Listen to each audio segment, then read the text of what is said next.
Hello, everyone. I'm really glad to be here with you today. So thank you for inviting me, and I'm very honored to share the this a little bit of information about engineering corporate communities.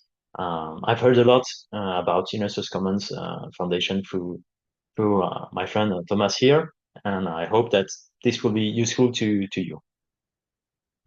So the question to start first is, okay, why are we talking about communities here? And I know this moment is not made for interaction, so I ask you a rhetoric question uh, for you at home if you watch. And the question is, what does this image inspire you? So I'll give you maybe 10 seconds to think about it. What do you see and what does this inspire you? And maybe at the question moment, you will tell me what you thought on that image. And what I wanted to show with this image is one big idea. And I will quote someone at a social biologist is that the real problem of humanity is the following. We have Paleolithic emotions, medieval institutions, and godlike technology. So we are at the age of AI. We are at the age of quantum computing. We are at the age of tons of new innovations. But the base on which we're installing this Formula One engine is the Flintstone uh, car, and that's the big idea. And there's a negative way to see it. Say, okay, why are medieval institutions are so bad? And another way to see it is to think if we could create this kind of technologies and this kind of intelligence with even these types of conditions, what could we create tomorrow if we make these medieval institutions evolve? And so I'll talk about my field of expertise is not really institutions, let's say governmental institutions, but more organizations and especially large companies. And what we all know about large companies, and it's not criticism, is that um, it has this kind of silo properties and the rigidity that makes the result that make change happening slow, difficult, or create some inefficiencies. And this is not something we can really change uh, for the moment, but we can look into how to solve the problem of these medieval organizations. And by the organizational science, and probably as Inner Source Commons Foundation members, you know the Conway's law is that any organization that designs a system will produce a design whose structure is a copy of the organization's communication structure. So it's a very difficult sentence to say, if your organization looks like this, somehow whatever you produce will look like this. It means that, for example, if you want to produce training data, if you want to produce documentation, uh, you will have documentation of each department and you have training data of each department and then of each silo.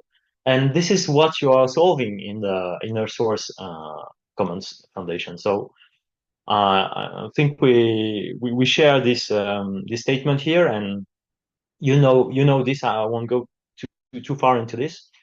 Um, but that is the question why we are working on communities is because first, not having silos is impossible because it's too big. And even if you have one way to reorganize these silos, there are always new changes that can push an organization to reorganize in a certain way. So companies, they cannot afford to reorganize at every pooling opportunity, meaning that they cannot reorganize at every new technology, they cannot reorganize at every new societal change, etc., etc. So we have to find something to go beyond this silo structure uh, and still live within these circumstances.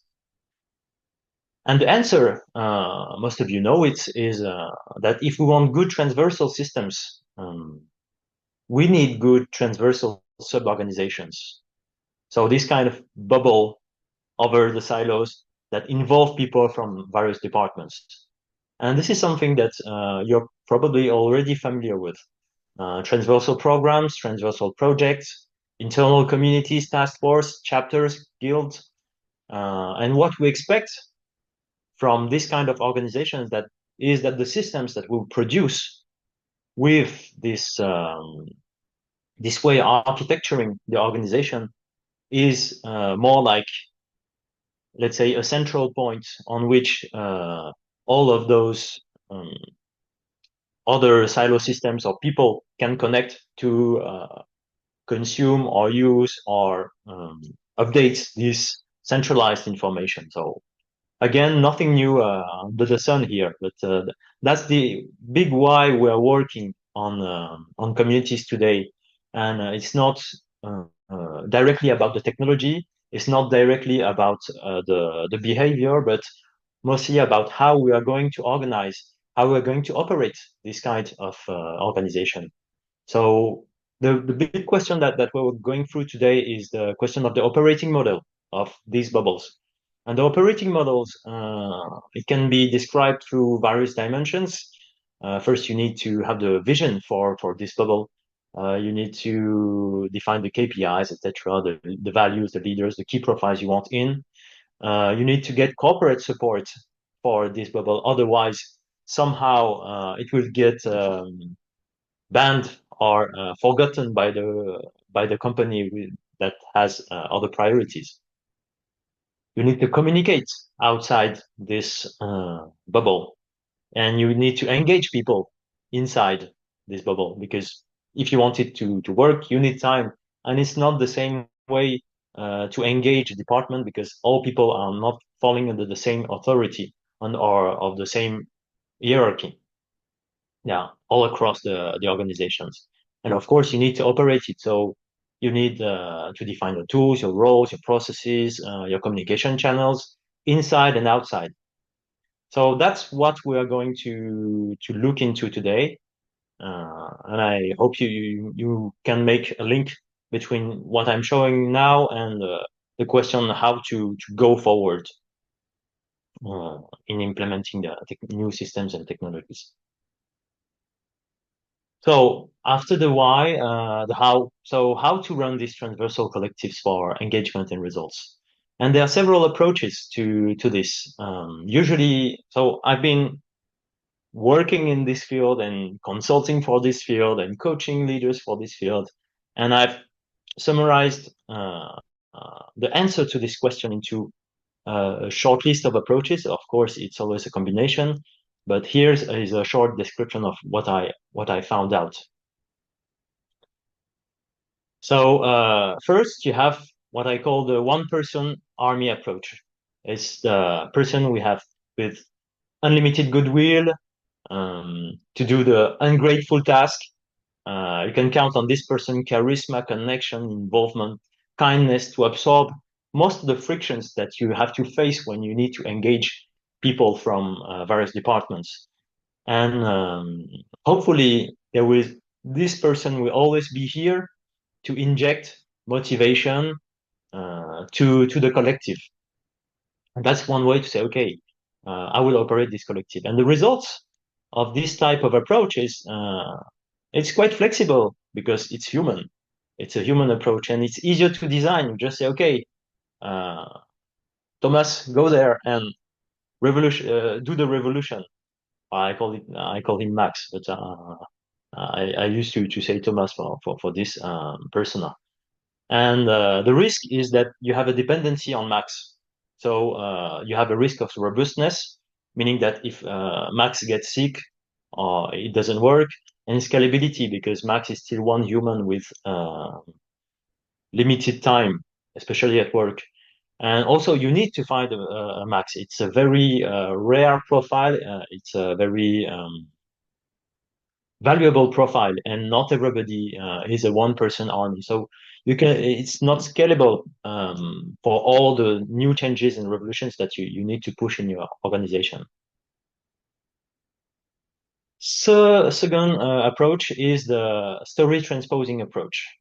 Is for example, you've read on the internet or you heard from a friend that this specific community is from another company is successful, and this is what they do.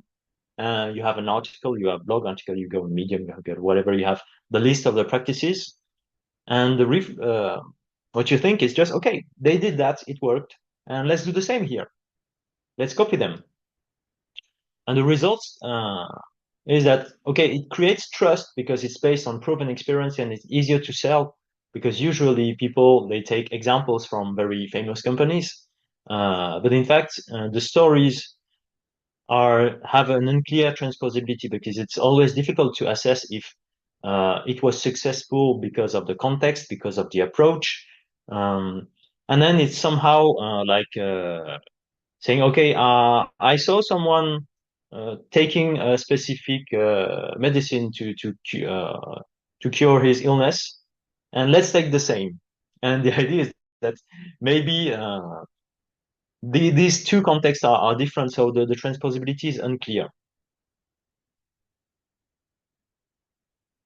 Then you have the magic tool approach. So this is a tool that helps you operate the communities in the company. So usually it's a content sharing and members interaction platform with usually domain specific features. So the advantage is that it's on the shelf, it's scalable, and it's easier to think because okay, it's all embedded. But again, we don't know if it will work in specific context for specific uses, and you have some kind of filtering at this point. And the deployment cycle in large companies, especially with the security questions and data ownership questions, it may makes it quite long. This is one I like is the iterative approach. It's just saying, okay, let's try what is most natural, what is easiest to you and simple to us, and then we'll do continuous improvements. And the thing is, it's flexible, it's robust because you will still continue improving. It's simple also, but it requires enough patience from all, including the members you want to engage, for the initial test and learn cycles. And we know that both sponsors and members they don't have unlimited patience. If you want to run something within a company, it's not always okay. You have unlimited time to test and learn, and please come to this event and please do this activity, even if it doesn't work on the first 100th time. Maybe the 101 will work enough for you, and that's the limit is that when you need to engage people, especially not within their um, professional time, there's a limit to the amount of time they can invest or they can in trying your community. So what I want to look into now today is the engineering approach, and the idea behind is to ask about the circumstances, the goals, how the system is working, and how the elements are um, of your operating model can be fit to your circumstances and goals, and to look into the variables of your communities and the dimensions on which you can optimize the functions of your transversal collective. So in code, it would mean somehow like understanding what's the function that takes into input the current goals, the current circumstances, and then returns the next steps, the operating models, and the leader and the recommendations to the leaders. And the idea of the engineering approach is really to have a logical and structured way that doesn't say, okay, it will always work. It's more, okay, we understand the logic of why we do things. We take from contextual inputs and contextual goals, and we do our best to find the best operating functions. And the results, we've been experimenting with engineering approach that is transposable, is robust, and it can be used in an iterative manner, meaning that every time you do an iteration, you ask for questions, what can I learn now? But it's difficult to learn at the beginning. And so I will show you here now some examples of the a method that we've created within my company about engineering corporate collectives. So what you see here is the open source part, but of course there are tons of other parameters. So, for example, we will take a very down-to-earth example. Let's say the parameter is the time investment profiles of your members. Okay, let's say some of the members can get involved only in collective moments for your collective for your topic, because otherwise it's too difficult for them to stop their workflow on the day and think of your collective and go to answer to your form or to your poll or to your online task. So it's a collective moment only time investment profile. It's the way the circumstance, the way they will invest their brain time. Some of them, they will prefer individual moments only.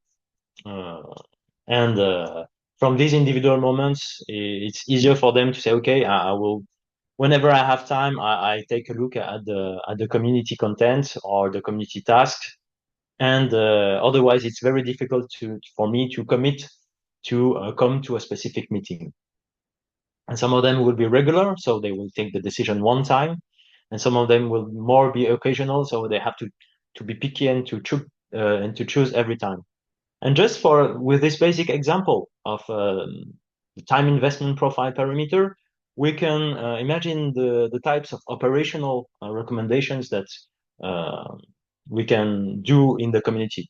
Because if you have collective moments only, you will not push polls, you will not push online asynchronous discussions, nobody will answer, and then you will seem very um, not a very successful community. You will prepare events, you will create events without preparation times. And if they are regular, you can prepare them as episodes, meaning that you reuse content from the previous events. And if they are occasional, you have to do self-contained events. And if there are more individual moments, then you will not try to set up events. Otherwise, you won't get many people. You do more online asynchronous discussions, distributed microtasks, and pause and things like this. And that's just one way to think about, okay, how do I adapt to the conditions in my context? Another one is the collective graph.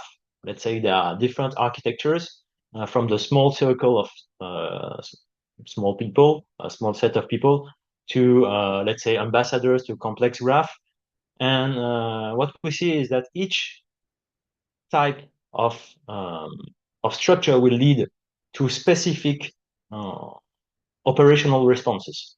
If you want ambassadors, you have to define ambassadors' rights and duties. It's not something that you do when you have a central leader, because you don't have ambassadors, but the way you run central leader is not the way you run the small circle of attendants, etc., etc.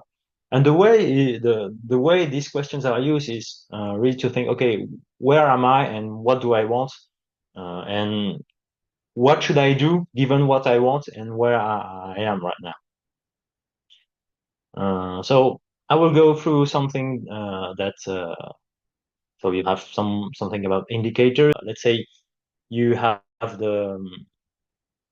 you have communication to set up, and you have various requirements within your community that sometimes you need lean communications, you need to be very fast. Sometimes you need rich, you need to be very detailed and informative. Sometimes you want organic interaction. Sometimes you want streamlined interactions. And given this need, you will not push into the same types of system, either doing the messaging tools or the live events or the small systems. It will all depend on the conditions you start from and the goals you have. Whatever you choose is an answer to that. And the method is designed to help find the right tool or decide faster on the right tool and the right operating model. So it's not only looking at one parameter at a time to decide on on the the operating model on the next steps. You can also look at two parameters at a time. Let's say if your members are looking in of having a high direct impact on job and or low, meaning that they expect that attending to your communities will have a high impact on their job, or just nothing, or just they just enjoy the community for the sake of the community. And do your members expect to expect themselves to involve a lot and to provide a lot of efforts or not that much effort? And if you take these two parameters, you can uh, find this quadrant. If I give low effort and I expect low direct impact on my job, so you will get consumers. So small measurable impact, and I put little effort, so I come here from time to time. If I expect high effort, if I expect high impact, but I don't want to push that much effort, that's what we call luxury consumers. I mean, okay, I come here, I want a lot, I don't want to involve myself that much. If people are willing to involve a lot and they expect a lot of positive impact on their job, so outside of your community activities, so you will get active practitioners. So then you have the fourth category. If you expect people, if you people expect don't expect that much of impact on their job, but they are ready to put lots of effort in your community, you can call them goodwill contributors. So that's just one way to partition the types of members and the majority of members you want to target.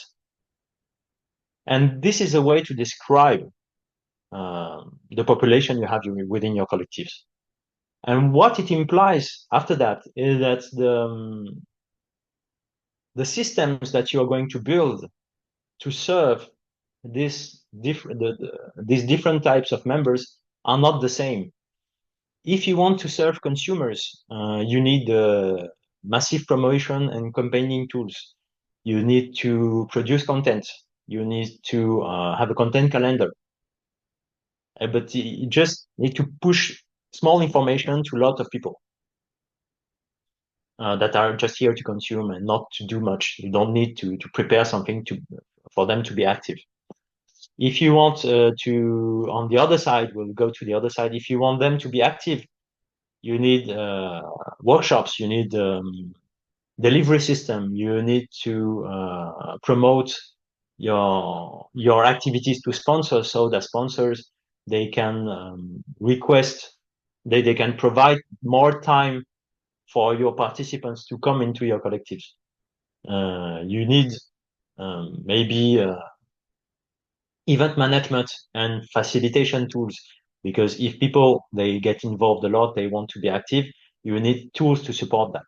And it's not the same again for if you want to serve luxury consumers, so people who are not here don't give much effort, but they want a lot from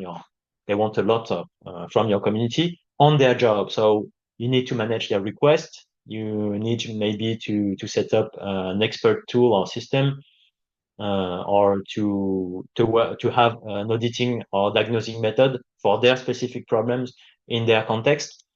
And what we can see here is that once you take into account some parameters, you figure out that you cannot build everything, and it's not always relevant to say, okay, I will always do the same systems and I will copy this community, and all communities work the same.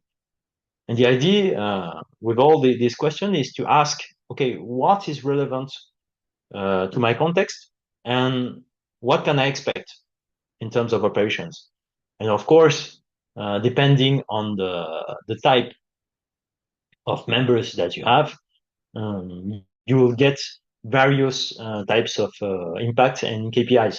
If you have lots of consumers what you can measure is the overall level of information, or how fast your information gets to all of these consumers, which is very difficult then to measure the operational efficiency, because people, they don't apply, and they don't even spend time to tell you about what they applied. So just pushing information, pushing tons of information, what you're probably going to get is is influence, but it's more difficult, for example, to measure the production of the deliverable, or the development of competence, or for which you need more, let's say, the working group collective structure. So after all that, the question behind what is behind the parameter in this engineering approach, in this ECC method, is first you need to have signs and cues to say, okay, we're in this type of situation, or we are going to go into this goal. So this is something very understandable. You don't need to be an expert for that. Say, okay, I can observe these signs. People are not coming, um, are not involving that much, and they don't expect that much when I ask them, and it's okay for them. So this is an example, signs and cues. Then you have a decision framework, like what you saw, the reading grids, and sometimes you have a workshop to when you need to take a decision collectively. You have prognosis. Say, okay, um, if you're going to take this type of structure, you can expect this type of results. So it is part of the decision framework. And of course, the actionable recommendations, meaning that here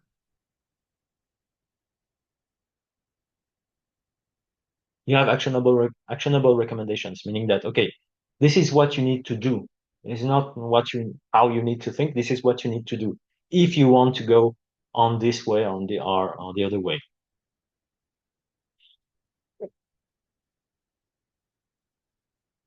And where it's going, where the perspective is going now is that we have, I've shown you a few parameters. We have currently 6 domains of parameters, which are the domains of the operating model that I've shown you before. So foundation, corporate support, growth and engagement members, external communications, internal, external operations. You have 38 subdomains, and you have 300 and more parameters, and number is still growing. And the idea is that yesterday's goal was to understand and to get more stories, to get more exposure to raw problems, to learn a lot about on-field real problems. Today's goal is to test more this method, to fine-tune the protocols, to get more results, more testimonies, and some even more parameters.